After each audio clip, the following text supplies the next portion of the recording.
দেখো আমরা কখন মার্কেটে কোয়ান্টিটি অ্যাড করতে পারি। তো এটা বিটিসির একটা চার্ট। তো আজকে ট্রেড করছিলাম। দেখো এটা ছিল বেস্ট সাপোর্ট। তো সাপোর্টের পরে দেখো একটা পাম্প করেছে, পাম্প করার পরেই মার্কেট কিন্তু ডাউনফল দিয়েছে। ডাউনফল দেওয়ার পরে দেখো একটা লোয়ার হাই ক্রিয়েট করেছে, এটা কিন্তু লোয়ার হাই হয়েছে। দেখো প্রিভিয়াস লো কিন্তু এক্সিট করেনি, বেরিয়ে যায়নি। তো তারপরে একটা বুলিশ পাম্প করেছে, তো আমি ফার্স্ট এন্ট্রি এখানে নিয়েছি। ওকে, তো এখানে অল্প কোয়ান্টিটিতে নিয়েছি, সেটা দেখো পজিশনটা এখনও চলছে।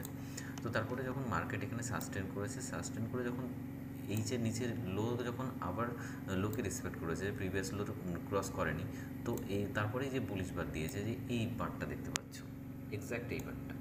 তো এখানে একটা 0.4 লট এখানে অ্যাড করেছি। তো অ্যাড করার পরে দেখতে পাচ্ছ ঠিক লো থেকে এখান থেকে মার্কেট কিন্তু পাম্প করে ঠিক এই পর্যন্ত টার্গেট ছিল আমার, এই টার্গেটটাকে হিট করেছে। কিন্তু যেটা ফার্স্ট যেটা নেটটা নিয়েছিলাম সেটা এখনও অবধি টার্গেটে যায়নি, এখান থেকে মার্কেট আবার ফল করেছে। তো তারপরে দেখা যাক, এখানে একটা পিন বার বানিয়েছে, যদি এটা আবার যায় তো অসুবিধা নেই। তো দেখা যাচ্ছে যে তাহলে ব্যাপারটা বুঝতে পারলে যে কোন জায়গায় আমরা ঠিক কোয়ান্টিটিটা অ্যাড করব। যখন বুলিশ বার দেবে এবং আমাদের যখন লো এসএল এর লোটাকে যখন রেসপেক্ট করবে, ঠিক তার আগেই আমরা একটা কোয়ান্টিটি অ্যাড করতে পারি, যখন মার্কেট বুল রানে থাকবে। ওকে, অবশ্যই যখন মার্কেটে স্ট্রং ক্যান্ডেল তৈরি হবে, গ্রিন ক্যান্ডেল, তারপরেই আমরা অ্যাড করতে পারি কোয়ান্টিটি।